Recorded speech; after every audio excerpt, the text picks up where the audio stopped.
Hi, this is the long-awaited Q&A video. It's been 3 weeks since I made that community post, and in it I mentioned that I wanted to do something a little bit special for the Q&A rather than just having like me talking to the camera or gameplay in the background. So today I'm actually going to be doing a little bit of drawing, and it's not MS Paint level drawings. Those drawings were just kind of like a joke. I can actually I can draw a little bit better than that. But the reason this video took so long actually is because I had originally planned for the special thing to be cooking. I actually recorded a whole video for that yesterday, but that ended up being such a disaster that I threw out the whole video. So now I'm doing this, and what I'm going to be drawing is story 4 from Changyu's lore, the one where he goes to a Wanmi restaurant, eats a chili, and then kind of goes crazy.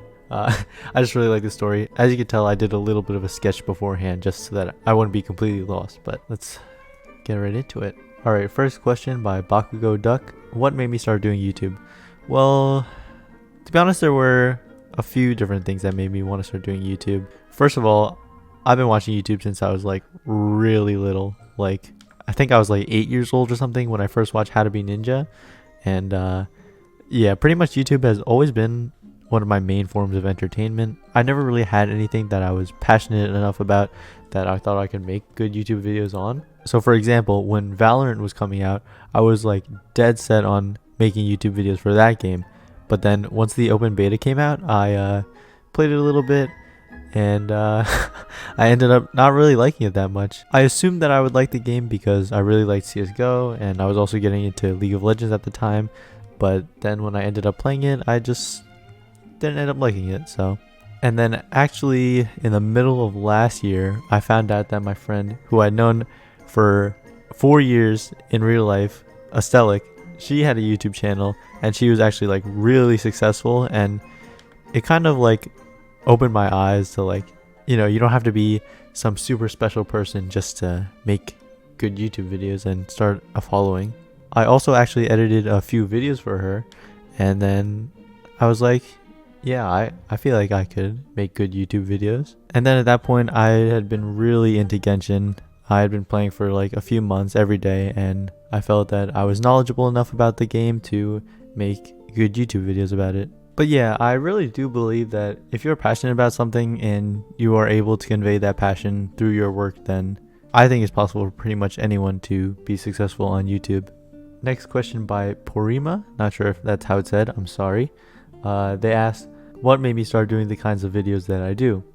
So you can probably tell that I don't really like making the kinds of videos on Genshin that most YouTubers like to focus on. Stuff like, character builds, character guides, news, and stuff like that.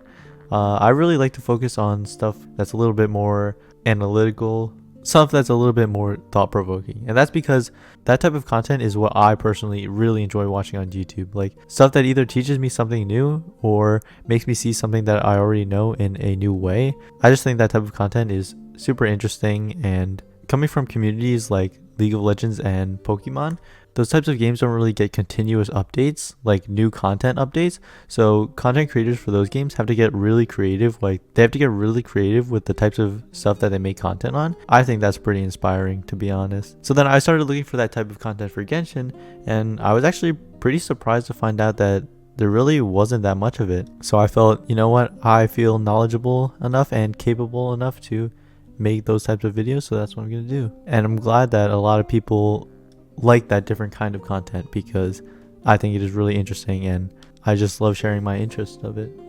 Alright, next question by OK Miyu. How did I find Genshin Impact? So it's actually funny because the day that it came out, it was trending on Twitter, but I had never heard of the game at that point, so I just kind of assumed it was some console game that I'd never heard of.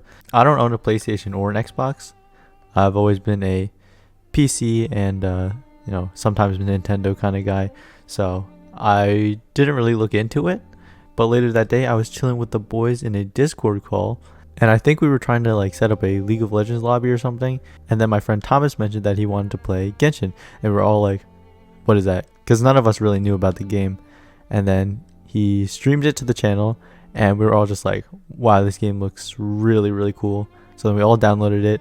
I pretty much just fell in love with the game instantly. I played every single day since then. Not all of my friends continue to play the game, but I found myself really enjoying the game. Alright, next question by Anise. The reason why I like Childe. Alright, so obviously this is in reference to my soon-to-be old YouTube profile picture. So, as I mentioned in my Chongyun video, Childe is actually my third favorite character, and Chongyun and Hu Tao are tied for first. So you're probably wondering, well, why would I make Childe my profile picture then? It's actually kind of a long story. Back when I first started the game, I was fully committed to being a light spender, you know, only buying Wilkin, only buying Battle Pass. So I'd completely saved all of my Primo gems, like all of them. I didn't spend a single one on Venti or Klee just because I had no interest in them at the time. At first, I was full Team Zhongli. I was going to wait and summon for him. But then it was revealed that Childe's banner would be first before Zhongli, and then I was just like, alright, I've waited like so long to summon, I just need to do it. So then I ended up getting Childe, and then I ended up just really liking everything about him. I think his character design is just really sick, and I really like his gameplay too, even if he's not like, you know, the best character in the game. I think he's super fun to play, and you know, that's all I care about in the end. So this handwriting kind of looks like a ransom letter, but you know, that's alright. So actually at that time I was drawing a lot more, and I figured, you know, I was riding the Childe hype train, so I wanted to draw him, and I did. I did a sketch and I did the line art, but then I just kind of gave up on the drawing. I didn't really have too much motivation to finish it. Later when I started YouTube, I needed a profile picture, so I was like, you know what, I'll just finish this drawing and use that.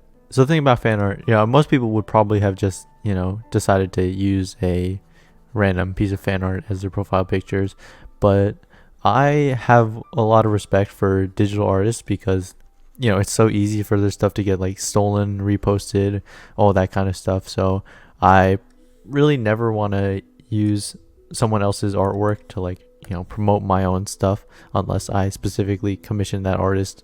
But fun fact about that Childe drawing is I forgot his earring, and then I meant to like fix it later, but I also never did. So next question by Band Crusher. Do I struggle to manage a balance between YouTube and my regular life? I think that it can be rough at times, but overall I really enjoy doing YouTube. And basically the thing about me is that I pretty much always like to be doing something. I'm that kind of person. You know, having YouTube is kind of just a nice way to always have something to do, because I mean, like, if I wasn't doing YouTube, what else would I be doing? Probably playing League of Legends all day and ruining my life. So like another thing that I do in my free time is I am self-studying Japanese. I have been for about 2 years now, and I just really like it because it's something to do and it feels productive to do, and well, it's also fun for me. I do think I am able to manage everything pretty well between, like, you know, keeping up with school, staying in touch with friends, making sure that I'm eating and sleeping well. And YouTube never really feels like a burden to me because I'm always working on my own terms and doing stuff that I enjoy. All the way from the researching phase to like the scripting and editing, I really do seriously enjoy making videos. I try to make 2 videos per week, but like if I don't, then I know it's all in my best interest and it's not going to be the end of the world, so I should always be prioritizing myself. But at the same time, YouTube is very fun for me and I have no problem spending my time making YouTube videos. Next question by Active Frost. Is there a backstory behind my name? Most people tend to have, you know, nice backstories behind their names, but me, not really.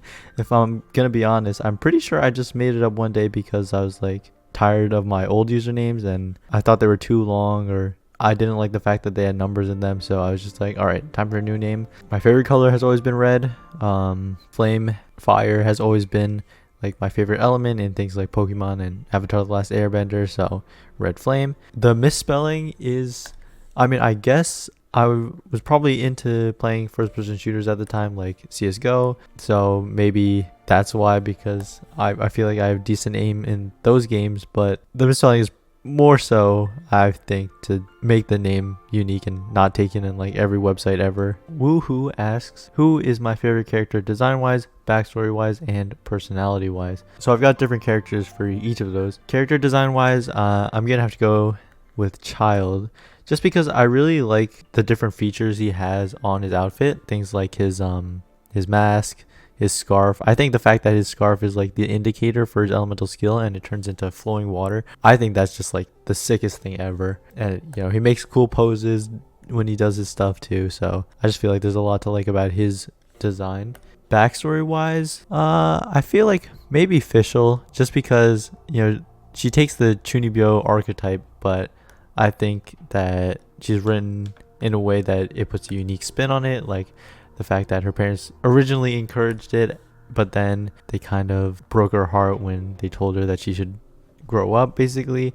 And I ended up just really feeling for her, and at the end I was really rooting for her to make friends that would really accept her for who she was. Yeah, I don't know if that's the greatest explanation, but I do like Fischl's backstory a lot. Personality wise, I'm gonna have to kind of cheat and give two answers here, but they are kind of two different characters for two different reasons. So I think the way Hu Tao is portrayed by her voice actresses is just like really good. I think they completely nail they really nail the mischievous trickster type of vibe that the character has. I just really like their interpretation of the character. The character with the best personality based on their lore though, I have to go with Keqing. I didn't actually end up reading her lore until I had to record the Leeway Lore's video, but then once I did, it really resonated with me, to be honest. I really like the fact that she has her own beliefs and she sticks with them even though she knows others will look down on her for it, and I think it's really admirable that she wants to be a good role model. Changyi's head is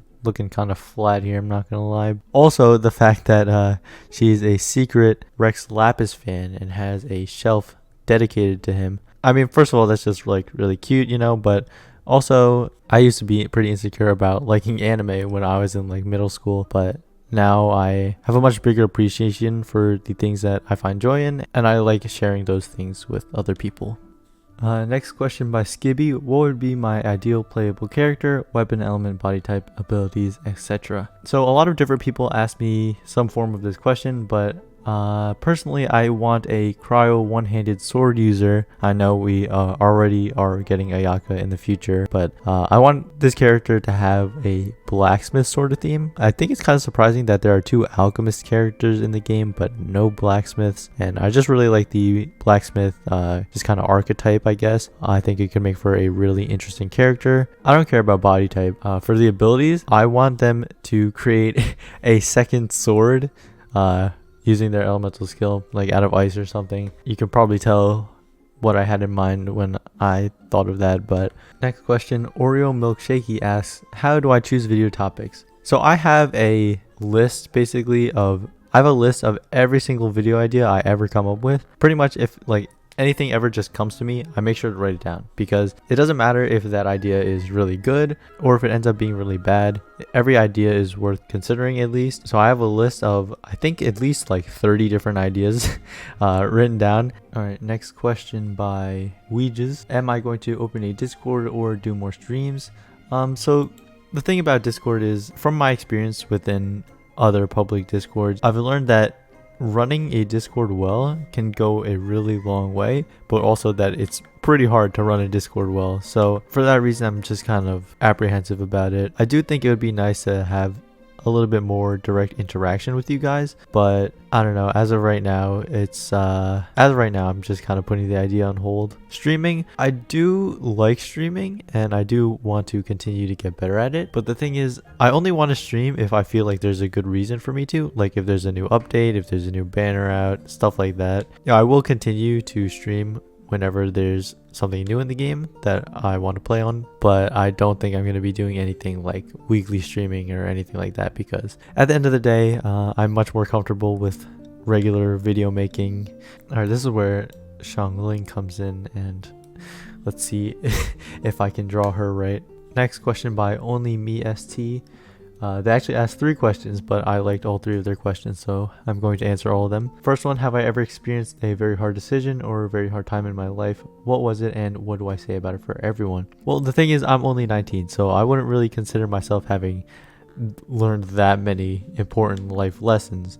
But one thing that has stuck with me for a little while is, when I was little, I really enjoyed playing soccer, but I kind of just ended up quitting because I felt like I wasn't good enough at the game, because at that point a lot of other kids who had been playing soccer, they had been doing it for like multiple years. So I just kind of felt like, oh, I'll never be able to catch up, I'll never be as good, and for that reason I quit. But I did genuinely enjoy it, so I really regret making that decision. I really don't think that anyone should ever quit something that they enjoy just because they think they're bad at it, because, well, you can't get good at something unless you stick with it and keep on trying your best. Since then, I have been much more confident in myself. I actually started playing volleyball in high school. I joined the volleyball team, and even though I had no prior experience playing it, I really just wanted to go out and try it, and I ended up making the team that year. I mean, the year after, the season got canceled because of quarantine, which was really, really sad. But learning volleyball, learning how to play all by myself, and starting from nothing and working my way up to a place that I was happy with will always be important for me, because it shows that if I really want to put my mind to something, that I can accomplish it. Question 2, what makes me love and hate Genshin Impact, and what is the thing I am most excited for in the future? I really love Genshin because of all the amazing characters. I think the plot lines are very interesting. I'm looking forward to what comes next in the story. I really like the fantasy setting, and I also like the fact that the game is a little bit grindy. As I mentioned before, I like being preoccupied with doing stuff no matter what it is, so a game that has a little bit of grind is appealing to me. And also, it gives you a concrete sense of progression, unlike other games like multiplayer games. What am I excited about for the future? Pretty much everything. I've loved every single update that this game has had, even though some updates are obviously better than others. I always look forward to the new things that are being put into the game. Question 3, how do I think the story will go on? I will probably end up making a video on this like in the future, like when we actually get closer to stuff being revealed about what's happening next. I don't want to make too many assumptions just yet, because it's like really early and they're probably going to be starting to tease stuff soon. Square asks, if I ever stop making Genshin content for any reason, what would it be? Well, the only reason I could see that happening is it's just because I no longer want to play the game in general. But so far, I've only gotten really invested into 2 gacha games, and that was Dragon Ball Z Dokkan Battle and Dragon Ball Legends. Yeah, a little bit of a Dragon Ball fanboy, I know. But the thing is with those games is I quit Legends because I felt that the new units were just like way too superior to the old ones. In other words, power creep was a huge problem within the game, and I really just felt like if I wasn't able to get the new units, which usually I wasn't because that game doesn't really give out that much free stuff, then it would be really hard for me to not only play PvP, because well, I didn't really play PvP for that reason, but also it started interfering with the PvE content. Like there were certain events where the boosted characters were the new units, and pretty much you needed the boosted characters to be able to do the event, which I think is just super disgusting, honestly. So I ended up quitting that game. And then Dokkan Battle, I still play from time to time. I do like the game a lot still. I think it's fun, and I like the kind of relaxed nature of playing it. But I really think that the new updates aren't really that exciting to me. Like I just don't really find myself motivated to log back into the game when there's a new update. So that's why I don't really play the game like every day like I used to. But so far what we've seen from Genshin, I don't think I'll have either of those 2 problems, because in Genshin the new units are always nice, but the in-game content is never so hard that you need the new units to beat the content. And like I said before, every new content update is really exciting for me, so I don't think I'm going to be getting bored with that. So yeah, I see myself playing Genshin for a long time and continue to make content for a long time. Next question by Fawaz Altway. What is my speculation about Genshin's future business-wise, and what do I major in university? So for business, like it has to be skins, right? Like every single game that has skins just makes a ton of money. It feels like skins print money. I really can't see them not capitalizing on the popularity of skins / costumes. What do I major in university? I major in computer science, and I don't know, I've always been interested in technology, and I like computer science because it's a very broad field. Like I could find a wide variety of jobs that fall under computer science, I think. So I feel like, I'm bound to find one job that I really enjoy, And I think that's the thing that I want the most. I want a job that I can enjoy, but also like the job stability and, having good pay or nice bonuses as well. Juliet Cole asks, what do I think the ending of the game is going to be? Well, I don't think that's happening for quite a while, but in my head right now, I can envision all the Archons kind of just like standing behind the Traveler, like backing them up. Kind of like how in Pokemon Black and White, all the gym leaders kind of showed up at the end. Just like, whoa, they're all together and they're so cool. That kind of thing. This drawing is getting worse and worse as I go. I'm kind of rushing it since I'm at the end here, but... And also, there has to be some kind of twist with Paimon. Like, there's no way they're going to keep her origin such a huge mystery without it playing into some kind of big thing towards the end. I can imagine, like, I don't know, maybe Paimon dies or something, but, the game doesn't really function without her, so obviously she's going to come back. I think other characters probably going to die along the way. I've heard a bunch of people say that Honkai's story can get pretty dark, so honestly, I wouldn't be surprised if MiHoYo throws something crazy at us. Alright, you know what? I'm going to call that done. Let me get rid of these sketches. And, alright, I think that's it. Not the greatest drawing, but I hope this served to make this video a little bit more entertaining. On a more serious note, I want to thank each and every one of you who commented on that community post giving me a question. I know I didn't get to all of them, but everyone who commented, just thank you so much. This video wouldn't have been possible without you. The channel is now at 22,000 subscribers, which is so insane to me, and I pretty much just can't thank you guys enough, as always. I really appreciate your support on every single video, and it makes me want to make even more better content in the future. I have a lot of cool videos planned as we move forward, so please look forward to that. And that about wraps it up for this video, so thank you so much for watching. I hope you enjoyed. Bye.